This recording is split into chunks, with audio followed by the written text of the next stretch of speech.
প্রিয় শ্রোতা মণ্ডলী, আজকে আলোচনা করব খুবই গুরুত্বপূর্ণ একটি বিষয় নিয়ে। অনেক মানুষ আছে যারা ঋণের বোঝা নিয়ে প্রতিনিয়ত দুশ্চিন্তার মধ্য দিয়ে জীবনযাপন করছেন। কারণ মানুষের উপর সবচেয়ে বড় অর্থনৈতিক বোঝা হলো ঋণ। ঋণ মানুষের জীবনে অনেক বড় প্রভাব ফেলে। ঋণের কারণে মানুষ নিঃস্ব হয়ে যায়, সাজানো একটি পরিবারকে ধ্বংস করে দেয়। এই ঋণ গোছানো একটি মানুষকে অসহায় করে দিতে পারে। আর্থিক দুরবস্থায় পড়লে মানুষ ঋণ নিতে বাধ্য হয়, ঋণের টাকায় প্রয়োজন পূরণের চেষ্টা করে। তবে সাধ্যের বাইরে ঋণ দেওয়া নেওয়া দুটি ইসলামী নিষেধ, কারণ এতে সময়মতো ঋণ পরিশোধের সম্ভাবনা কমে যায়। ফলে ঋণদাতাকে যেমন হতাশায় ভুগতে হয়, তেমনি ঋণ গ্রহীতাকেও ঋণদাতার কোনো বাক্যে নাজেহাল হতে হয়। একজন মুমিনের কাছে ঋণের বোঝার চেয়ে ভারী কিছু নেই, কারণ এটি বান্দার হক। বান্দা ক্ষমা না করলে মুক্তির কোনো উপায় নেই। প্রিয় দর্শক, ঋণ গ্রহীতা যদি অভাব অনটনের কারণে ঋণ পরিশোধ করতে অক্ষম হয়, ঋণদাতা তাকে মাফ করে দিলে সংশ্লিষ্ট ব্যক্তির জন্য আখিরাতে অনেক বড় পুরস্কারের ঘোষণা এসেছে হাদিসে। তাই কেউ যদি একান্ত ঋণের টাকা পরিশোধ করতে অক্ষম হয়, তাকে ক্ষমা করে দিন। আল্লাহ আপনাকে এর চেয়ে অধিক প্রতিদান দিবেন ইনশাআল্লাহ। ঋণে জড়ানোর ব্যাপারে মহানবী সাল্লাল্লাহু আলাইহি সাল্লাম আল্লাহর কাছে অত্যধিক আশ্রয় প্রার্থনা করতেন। উম্মুল মুমিনিন হযরত আয়েশা রাদিয়াল্লাহু তাআলা আনহা বলেছেন, সালাতে এই বলে দোয়া করতেন, হে আল্লাহ, আমি তোমার কাছে গুনাহ ও ঋণ থেকে পানা চাচ্ছি। এক ব্যক্তি জিজ্ঞেস করলো, হে আল্লাহর রাসূল, আপনি ঋণ থেকে বেশি বেশি পানা চান কেন? তিনি জবাব দিলেন, মানুষ ঋণগ্রস্ত হলে মিথ্যা বলে এবং ওয়াদা ভঙ্গ করে।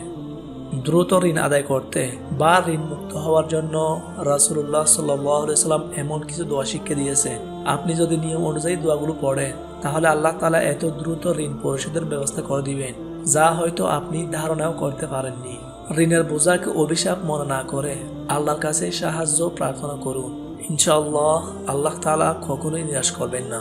কিন্তু দুর্ভাগ্য, আমরা চাওয়ার মতো চাইতে পারি না, নিয়ম অনুযায়ী আমল করতে পারি না। তাই আমরা আমাদের বালা মুসিবত, পেরেশানি ও ঋণ থেকে মুক্তি পাই না। প্রিয় দর্শক, আপনি যদি ঋণ হয়ে থাকেন, তাহলে এই ভিডিওটি আপনার জন্য। তাই না টেনে শেষ পর্যন্ত দেখুন, আর নিয়মিত ভিডিও পেতে চ্যানেলটি সাবস্ক্রাইব করে রাখুন। হাদিসে এসেছে, একবার হযরত আলী রাদিয়াল্লাহু তাআলা আনহুর কাছে এক ব্যক্তি তার ঋণ পরিশোধের জন্য কিছু সাহায্য চান। এই সময় আলী রাদিয়াল্লাহু তাআলা আনহু তাকে বললেন, আমি কি তোমাকে কয়েকটি শব্দ শিক্ষা দেব, যা আমাকে রাসূলুল্লাহ সাল্লাল্লাহু আলাইহি ওয়াসাল্লাম শিক্ষা দিয়েছেন? যদি তুমি এটা পাঠ করো, তাহলে আল্লাহ তোমার ঋণ মুক্তির ব্যাপারে দায়িত্ব নেবে, যদি তোমার ঋণ পর্বত সমানও হয়। তারপর হযরত আলী রাদিয়াল্লাহু তাআলা আনহু ওই ব্যক্তিকে এই দোয়াটি শিখিয়ে দেন, আল্লাহুম্মা কফিনি বিহালালিকা আন হারামিকা ওয়া আগনিনি বিফাদলিকা আম্মান সিওয়াক। হে আল্লাহ, হারামের পরিবর্তে তোমার হালাল রুজি আমার জন্য যথেষ্ট করো, আর তোমাকে ছাড়া আমাকে কারো মুখাপেক্ষী করো না, এবং স্বীয় অনুগ্রহ দ্বারা আমাকে সচ্ছলতা দান করো।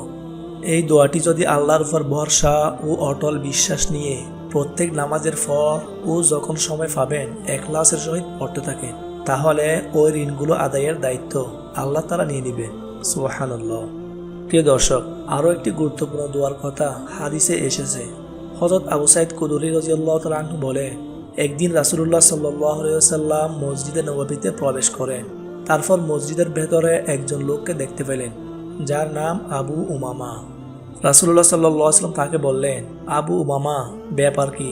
নামাজের সময় ছাড়াও তোমাকে মসজিদে বসে থাকতে দেখা যাচ্ছে। আবু উমামা বললেন, হে আল্লাহর রাসূল, অনেক ঋণ এবং দুনিয়ার চিন্তা আমাকে গ্রাস করে রেখেছে।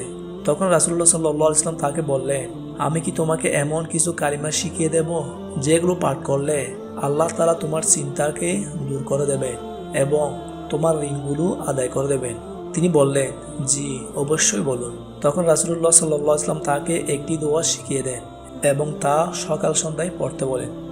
দোয়াটি হচ্ছে, আল্লাহুম্মা ইন্নী আউযু বিকা মিনাল হাম্মি ওয়াল হুজনি ওয়া আউযু বিকা মিনাল আজজি ওয়াল কাসালি ওয়া আউযু বিকা মিনাল বুখলি ওয়াল জুবনি ওয়া আউযু বিকা মিন গালাবাতিদ দাইনি ওয়া কাহরির রিজাল।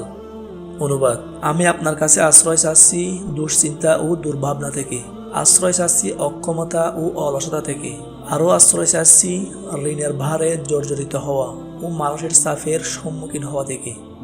আবু উমামা বলেন, আমি রাসূলুল্লাহ সাল্লাল্লাহু আলাইহি ওয়াসাল্লামের এই দোয়াটি পড়তে লাগলাম। ফলে আল্লাহ তাআলা আমার চিন্তা দূর করে দিলেন এবং আমার ঋণগুলো আদায় করে দিলেন। সুবহানাল্লাহ। প্রিয় দর্শক, উক্ত দোয়াটি ফজর নামাজের পর একবার পাঠ করবেন, মাগরিবের নামাজের পর একবার পাঠ করবেন। এভাবে নিয়মিত কয়েকদিন ইখলাসের সহিত পাঠ করবেন এবং ঋণ পরিশোধ করার জন্য শতভাগ চেষ্টা চালিয়ে যাবেন। ইনশাআল্লাহ আল্লাহ আপনাকে এমন একটি উৎস বের করে দিবেন যার মাধ্যমে ঋণ পরিশোধ করতে সক্ষম হবেন। আল্লাহ তাআলা মুসলিম উম্মাহকে ঋণ পরিশোধের তৌফিক দান করুন। উক্ত আমল যথাযথ পালন এবং ঋণ পরিশোধ করার মাধ্যমে সবাইকে সর্বোত্তম আমলকারী হিসেবে কবুল করুন। আমিন। ভিডিওটি ভালো লাগলে লাইক, কমেন্ট এন্ড শেয়ার করবেন। আপনার একটি শেয়ার অনেকের উপকার আসতে পারে। ভিডিওটি শেষ পর্যন্ত দেখার জন্য অনেক অনেক ধন্যবাদ।